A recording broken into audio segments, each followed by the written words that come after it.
Hello, my name is Amy Wright Glenn. Thank you for joining me as I explore the subject of tantrums. How best to respond when our little ones have tantrums. What is a tantrum? According to the National Association of School Psychologists, a tantrum occurs when a young child, usually between the ages of 1.5 to 4, experiences a combination of anger and sadness to the point where he or she loses control. A child does not consciously choose to have a tantrum. A tantrum is an overwhelming expression of feeling, and it is scary for a child to lose control. It is also hard to watch as a parent. In 2011, 2 researchers at the University of Minnesota collected a large amount of data on tantrums. Professor Michael Potegal states, "We have the most quantitative theory on tantrums that has ever been developed in the history of humankind. By placing small microphones in the t-shirts of toddlers, hundreds of tantrums were recorded. The recordings were compiled, and the vocalizations characteristic of tantrums were mapped out according to angry tones and sad tones. And while these tones overlapped, it was clear that once the angry tones peaked, then the sad tones dominated. So a tantrum is an uncontrollable outburst of anger mixed with sadness, and once the peaks of anger are over, sadness remains. How best to respond to this powerful expression of emotion? As I reflect upon this question, I draw upon my own experience as a scholar, a yoga teacher, and a mother of a 2-year-old. The teachings of yoga emphasize responding to all emotion from a calm and peaceful center cultivated through the practice of mindful movement. Here I am with my son teaching a mommy and me yoga class. This is a playful and positive way of introducing yoga poses and breath awareness to little ones and parents alike. I also draw upon inspiring and insightful resources. I highly recommend the work of Dr. Laura Markham. Her writing is invaluable. She is a practicing clinical psychologist, author, and mother of 2 grown children. Throughout this webinar, I will reference her vital contributions to my exploration of this topic. This is also a fantastic book, A General Theory of Love, written by 3 professors of psychiatry at the University of California, San Francisco. These professors explain how love is experienced in the human brain. So much of our early childhood sets the stage for how we experience emotion and relate to emotions in others. And here is my son Tabor when he was 1 year old. It was around this time when he began to have tantrums. My research on the subject was motivated by the fact that he would occasionally pass out from holding his breath in a tantrum. Breath-holding spells occur in about 5% of toddlers, and while children outgrow them, they are jarring to witness. I love this little boy beyond words, and I want to find positive ways to sidestep tantrums and respond wisely to them when they occur in order to help him avoid these infrequent but scary breath-holding spells. So, how to respond? Well, here's what not to do. You don't want to have your own tantrum. You don't want to respond with the same energy as your child. Your little one needs you to stay calm and hold space for the expression of difficult feelings, not to lose yourself in them. Remember, you are the adult. The extent to which you have integrated your own past, your own anger, and your own sadness determines how calm, empathetic, and clear you can remain when your child has a tantrum. If a parent can't stay calm and centered, how will the child learn to regulate these emotions? If, while your child has a tantrum, you find yourself gritting your teeth, wanting to yell or hit or engage in a power play with your little one, just stop. Step back and take 5 deep breaths. Know for certain that it is your past that is moving through you. You are being triggered. Someone who didn't carry painful emotional baggage would meet your child's outburst very patiently. You don't want to repeat any abusive or painful patterns from your past. And you also don't want to try to reason with a small child who is out of control. In fact, don't try to reason with an adult who is out of control. When a tantrum occurs, the thinking part of the brain, the neocortex, basically shuts down, and one is functioning in pure emotion and survival energy. According to research done on children in tantrums, trying to reason with your child during a tantrum actually makes them last longer. Dr. Laura Markham argues that most tantrums express a sense of powerlessness, and most tantrums are avoidable. To avoid them, a parent needs to decrease the sense of overwhelm as well as powerlessness. For instance, if your home has a lot of child-unfriendly spaces, your little one will be frustrated. The need to explore is primal. So if your child is always hitting into no, no, no, no, she will feel powerless. So make your home as child-friendly as you can to increase the sense of power that your child has as she explores this world.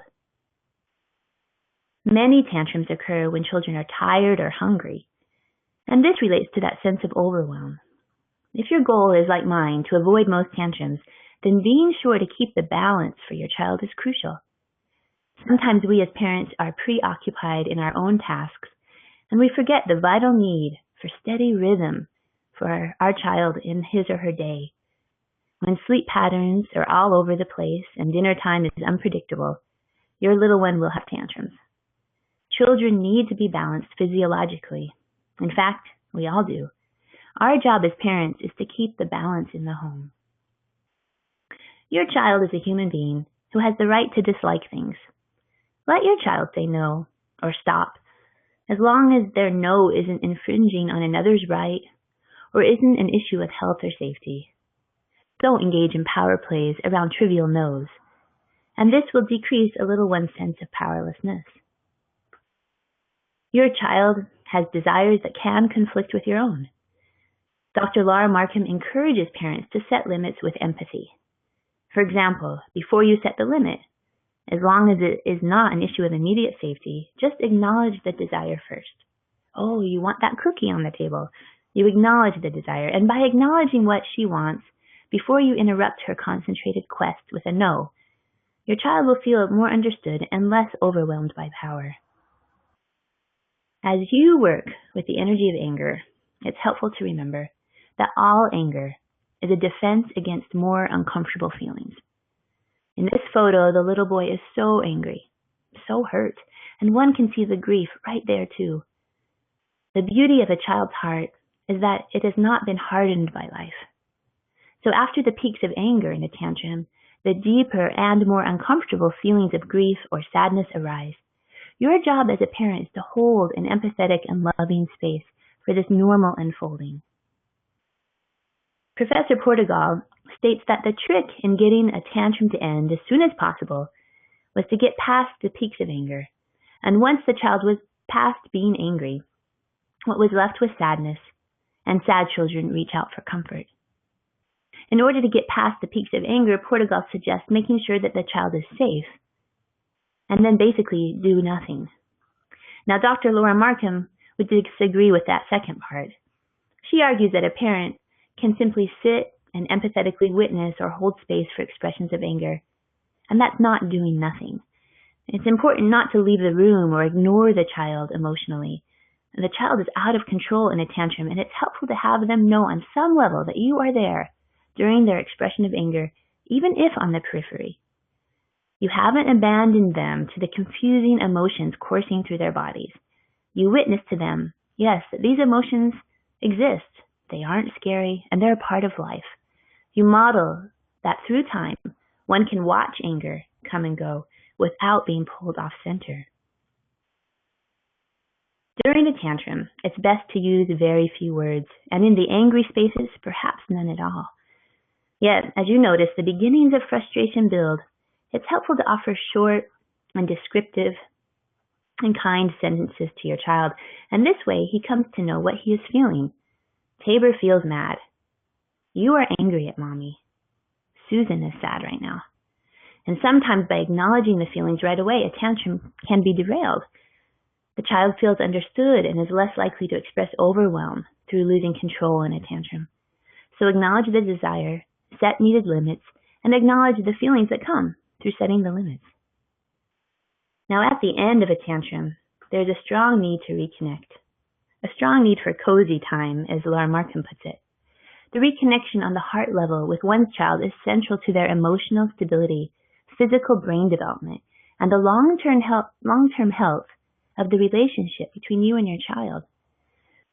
Some children who don't have healthy doses of cozy time throughout the day, but receive it when they have a tantrum, post-tantrum, can develop an unconscious pattern of using tantrums to have this cozy time, and you don't want that.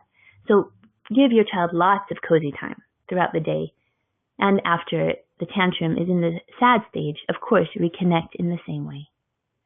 You certainly don't want to have your child go through such an emotional whirlwind in order to get needs met. Of course, this would be unconscious, but you can be aware of patterns, and you can reduce tantrums by being sure you don't give in to the original request of them. And Dr. Sears, one of the founders of attachment parenting, points out you want to comfort children with people and not things. So let's say you find your little one playing with your cell phone by the swimming pool, and you acknowledge that she finds the phone fascinating, and you kindly explain you need to take it. You take the phone, and let's say this provokes a tantrum. And as you witness the anger and then comfort your little one post-tantrum, be sure you don't give the cell phone to her. If you do, you could create a pattern where your little one uses strong emotional expression knowing that this is a way to get a desired object. Remember, comfort your child with love, not objects. Yes, love. You love your child, and it's vital to keep the reservoir of feeling and expressing love full. This is central to healthy living and emotional fulfillment as a family. Keep the waters of heartfelt expression flowing. Decrease or eliminate screen time as a family and replace TV with walks outside, conversations about life, joyful games, dancing, or music making. Keep steady and healthy rituals around eating and bedtime. Such activities will nourish the souls of both parent and child. I thank you for your time. I hope that what I have shared is helpful to you. I hope that the peace of an open heart moves through you as you nurture your children. Again, my name is Amy Wright Glenn. Currently, I stay at home with my son, and I work as a writer when he sleeps.